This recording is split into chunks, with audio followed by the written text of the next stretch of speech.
Okay, good morning. We are so close to the Australian Open that I am starting to get nervous. I'm very happy. I'm very excited. It's coming right up.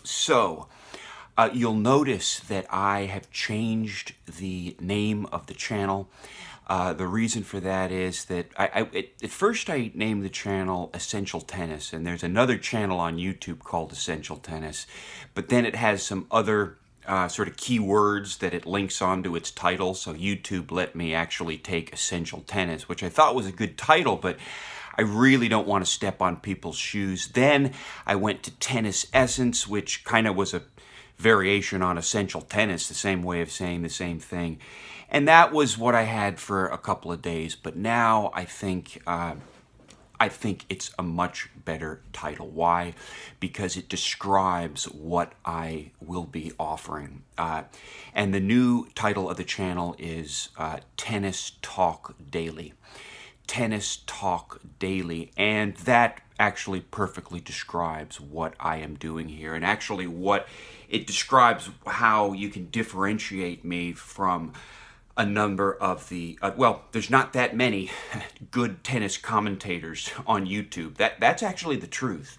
There are many, many good video compilations, and I've said this before, I'm so thankful for all the time that these lovely people spend on making these video compilations. I rely on them.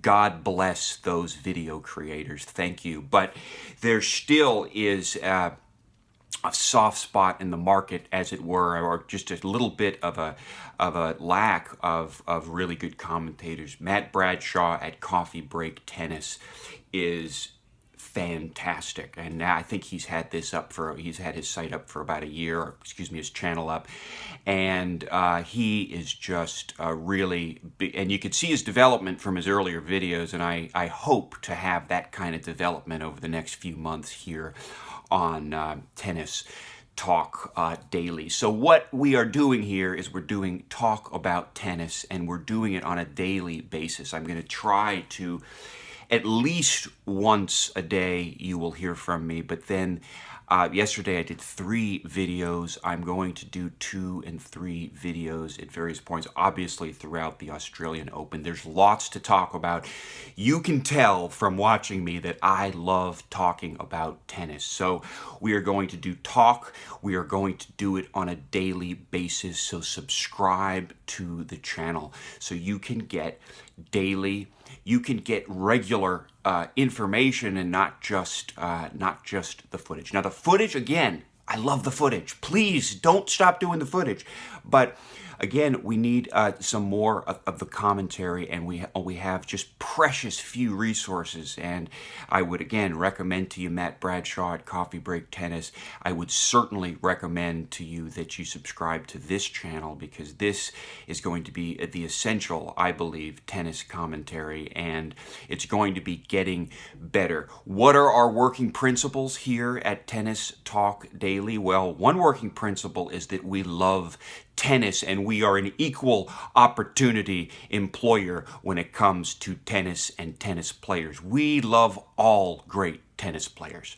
Now, I made a video a few days ago that I'm getting some comments on. I think it might be one of my better videos, even though it's kind of in the vertical view. But basically the idea is the 3 reasons why Roger Federer is the greatest, is indisputably and incontrovertibly the greatest tennis player of all time. Now, that's not necessarily a working principle of this channel, but since I am the main spokesperson for the channel, I do believe that Federer is the GOAT at this point in time. I believe that the Nadal lovers have a response, but the best response that the Nadal lovers have is sort of, let's wait. Before we start pronouncing Roger Federer the greatest, let's wait. Let's wait and see what Rafael Nadal can do. And that is a great response. My counter response is that at this moment in time,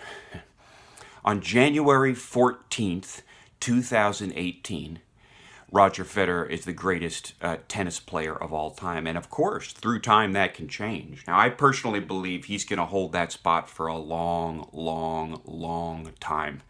He will have died and attained literally God status in the sport before someone else comes along and really substantially betters him. But those are not part of my commitments. I love all of the great tennis players, beginning with people like Jimmy Connors, with people like John McEnroe, who I talked about last time. Now, I said last time that McEnroe was second to Federer in terms of the GOAT list. No, McEnroe simply doesn't have the numbers to achieve maybe we could put him in the top 5. For me, I would put him in the top 5. I think McEnroe was the artistry that he exhibited, the force and power of personality, which I talked about in my last post.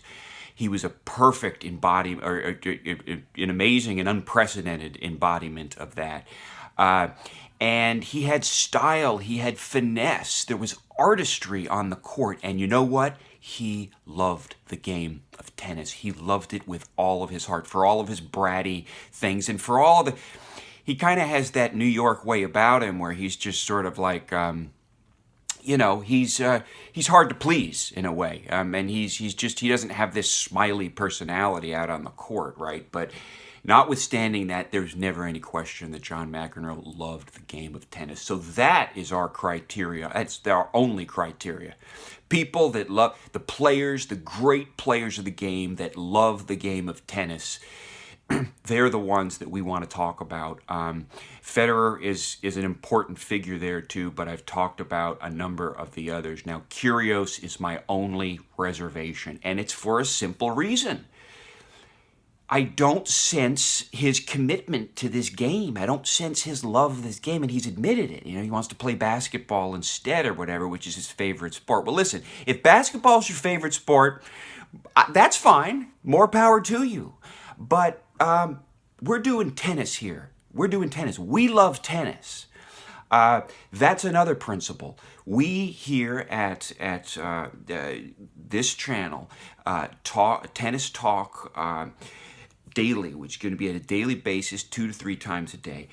We here believe that tennis is the greatest sport of all time.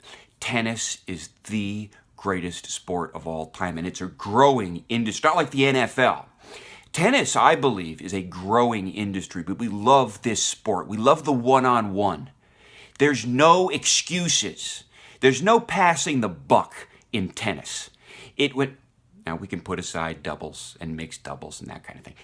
But the singles game, which is the primary paradigm game, there's no escape. It's a one-on-one thing. We love it. We love the artistry that is exhibited in some players, but we also love the technical prowess. We love the abilities. These players, just how good they are at hitting this ball around the frickin' court. I mean, it's totally beautiful. Now, I am a tennis player. I love to play tennis, but I'm not going to be offering advice. That's the other basic premise of Tennis Talk Daily.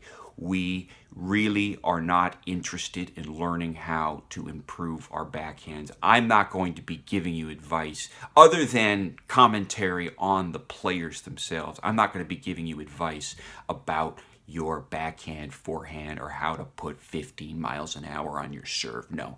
This channel comes from a love of tennis as a spectator, as a commentator, as a talker, as someone who just loves and appreciates tennis players, the game of tennis, the greats of tennis, the great matches of tennis, the unpredictability of tennis. And we just love it, so that's why we're here. My only other comment is this. I'm pretty excited about the Australian Open. Federer had been coming out and talking about how he thinks he shouldn't be the favorite or whatever for the Australian Open in kind of a joking way. And it's sort of interesting because, I think one of the things that makes Federer so great is that he delivers under pressure. The grace he exhibits under pressure. That's what makes Federer so amazing. And it's what makes people like, Nadal, to be honest. The great players can operate under the pressure, but you know what? Federer thrives on it. And it's interesting. It's an interesting question whether it's better for him to be a sort of favorite or whether it's better for him to be an underdog. Remember, he wasn't exactly an underdog last year at the 2017 Australian Open, but he was not exactly the favorite either. So that provided a sort of fire for him that might be beneficial. But I think he's sort of joking a little bit, but he knows he needs the fire. Listen, there's a lot of pressure involved with defending your title as well, so that gives you a lot to prove in and of itself, and that was enough for many years. Just the job of defending the title was enough to give Federer the fire for many years, but then he kind of lost he was losing that edge in the finals for a couple of years there, so he needs to have that edge. Maybe he's a little bit ambivalent about what he needs to do and his sort of mindset, but I am very confident he's coming into this on a very good foot, and I think it's going to be quite enough for him to have that fire to defend his title, and he's going to fight through this, and he's going to have to, as always, he will play some tough matches. It's going to be great. Stick around. Subscribe to the channel. Bye.